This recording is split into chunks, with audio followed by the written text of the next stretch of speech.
Right now I'm going to get a baseline of how much air is coming out of each of the vents into this room. This is a bolometer, and what the bolometer does is it measures the amount of air that comes out of that vent. And based on a load calculation for manual J, we should know how much air this room is supposed to get. So we have multiple vents in this room. We have this one, another one over there, one in the bathroom, and one in the closet. So when we add all that up, that should tell us how much air we need for the room to satisfy the cooling call. So what I'm going to do now is actually add these numbers up, measure these numbers, add them all up, and see if we have the adequate amount of air to cool the room by design. So a lot of people put things together and they always say, I can make it work. Great, I'm glad you made it work. But we want to make it perform. And there's some things that they've obviously done wrong here that prevent the performance of the room. That's why we have hot and cold rooms. So before we start balancing anything, we want to see the performance of where the baseline is and where it starts.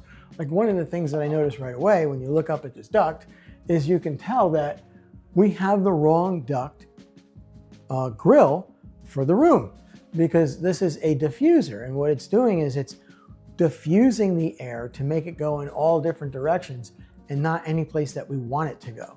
The ideal situation is if we had a single set of fins that would force the air down toward the floor about 14 feet away. And the reason that we want to do that is we want the air to come out with some velocity and then mix in the room for total comfort.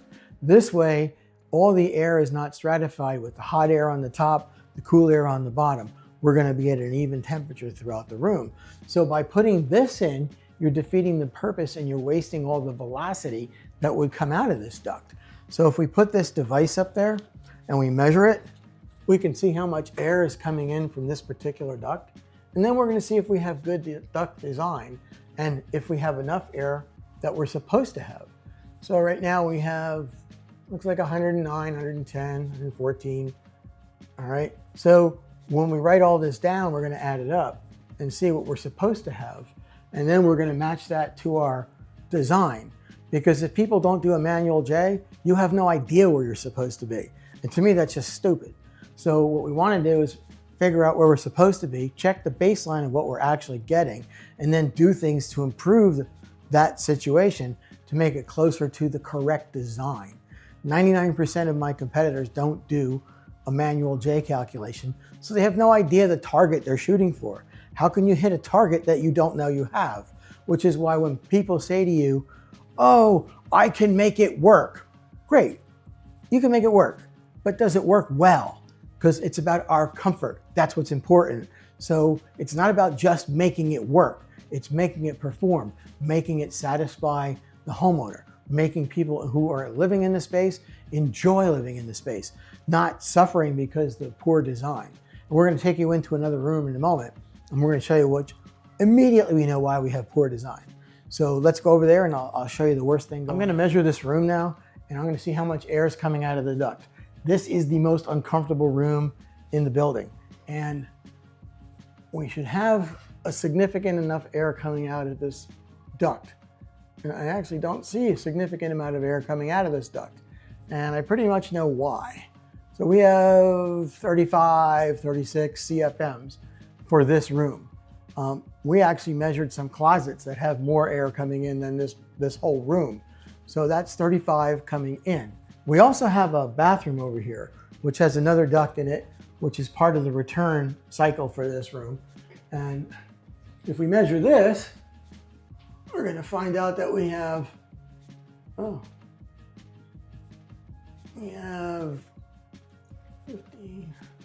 15 cubic feet a minute of air coming in. So 15 and 35 is 50. So 50 for the bathroom and the whole room coming in. Now what we can also do with this device is measure the return air going back. So if we look at that, I hit the switch, and now I'm going to measure how much return air is coming back. So this is supplying the room, and this is taking the air out of the room. So let's measure this. And, oh boy, that's not good. Now that's getting worse. And that's even worse. All right, so what we have now is 159. Did we cross to 160? There it is. 159, 160. So what that means is that we have 160 going back and 50 coming in. That means we have 110 cubic feet a minute of air more leaving more than we have coming in conditioned air from the system. So what that's telling me is that we have leakage from someplace other than the duct system. Because if this is pulling more air back, then that means, and we're not delivering as much air to the room, then that means we have leakage from someplace else. And if we look around, we see that we have these recessed lights in the ceiling. Those are directly connected to the attic. That's 130-degree attic space. So therefore, we're gonna pull 130-degree air back in from those can lights so that we can let it exit through this return. And then we're only putting 50 into the entire room and bathroom, which means that we have a deficit. This room, by running the air conditioning, is making the room worse because we're taking more air away. And where we're taking that air away is from outside the conditioned space. That means if we pull it in through the walls, the windows, the floors, underneath the baseboard, then that means we're pulling it in at 85 degrees in the summertime. If we're pulling it from the attic, that means we're pulling it in at 130 degrees. So we're trying to cool and condition a room that is never gonna work because we're pulling more air in from outside than we're actually conditioning the air within the space. So that's why this is a problem room. And I know what the problem is because I've seen the ducts up in the attic, and I'll explain that when we get up there. But this problem room needs to be addressed so that we have at least a balance point where we're putting as much air into the room from the conditioned air conditioner as we are taking it away. Because right now, honestly, I feel hot, sticky, and humid standing here.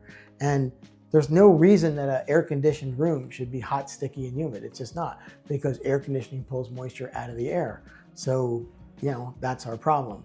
But we're gonna get this fixed, we're gonna balance it. We can't balance it until we know the numbers. That's why we're measuring this today. And we can't know what the target we're gonna hit unless we do a manual J load calculation on a room by room basis. And like I said, 99% of my competitors, they're not doing this. They're looking and going, yup, I can make it work. Great, you can make it work, but it's not working well. Right now it's working, but it's not working well because we're uncomfortable. We're unhappy. The homeowner's unhappy. We're hot, we're sticky, and we're not cool. So it works, but it's not working well. It needs to perform. And that's what we're here to do, make it perform. So when we're done, they're gonna be a much happier place than they are right now. We're up here trying to figure out what's going on with this system. Now, originally, we anticipated that this system handled all the bedrooms. Ha ha ha, surprise! Whenever you have people in the attic who don't know what they're doing with putting systems together, you get spaghetti. And that's what we have here right now. We have spaghetti. So all these are returns, which are all coming from a certain room or a certain area in the house. So there are 4 bedrooms that this system we believed was all connected. Well, it turns out it's not. So this doesn't make any sense whatsoever, but there are 3 bedrooms on a single system. And the last bedroom, which never is comfortable, is handled by a different system. Are you ready for this? On a different floor. So the kitchen system is actually feeding the attic system up here. Who thought that was a good idea? I have no idea. But that kitchen system for downstairs is actually feeding the 2nd floor bedroom, which really doesn't make any sense to me because this unit is sized for all the bedrooms that are on the 2nd floor on this half of the house. So it would make total sense to put the bedrooms on the same system. So when I did the original load calculation, that's what I believed this was, just this zone of the bedrooms. To take that bedroom and then some of the upper hallway from the kitchen system downstairs, it doesn't make any sense to me, but this is how these people did this when they ran the house. That's why when people tell you, I can make it work, you gotta make it perform, bozo, not just make it work. So the other thing that we found by doing exploring was that the duct that feeds the room is enough sized to feed a bathroom or a closet, not the room. So the duct that does actually feed the room is undersized. When we measured the room, we got 35 cubic feet a minute of air coming into the room. And the second floor is never going to be the same demand as the first floor. So the second floor always requires more air conditioning because it's exposed to the upper half of the house. So it doesn't make any sense to hook a single bedroom to the downstairs because the downstairs system is not going to come on as frequently as the upstairs system. So we have not figured that out yet, but I'm going to see if we can figure out a way to put the bedroom on the second floor with the system that we anticipate sizing for the second floor and not the downstairs kitchen. Because the downstairs kitchen is hardly ever going to come on because the second floor is where all the burden is. So the room is always going to be uncomfortable unless it's hooked to the attic system. So that's our goal with reorganizing the ducts over here, is to figure out how to get that bedroom connected to this system. And then it all comes on together, it all goes off together with the same demand based on the fact that it's a second floor bedroom with the other 3 bedrooms. So when we originally sized this, we anticipated that this was all connected, and apparently it's not. It really just doesn't make any sense to hook it to a downstairs system. And there's only really 2 ducts on that system anyway. One of them is the bathroom, which is like a very small requirement, and the other one is the bedroom, which is also a very small room. So it'll easily go on this system, and it'll work a whole lot better. For the first time, I think, since they built the house, people will actually be satisfied in that room. So that's the goal. All right, so we have 2 ducts coming across here. One is a 10-inch duct, which is this one here, and I'm going to call that a feeder. That feeder feeds a whole other piece of trunk line on the other side of this wall. I'm going to climb back there and I'm going to show you where it goes. But what's happening is this is for the downstairs kitchen system.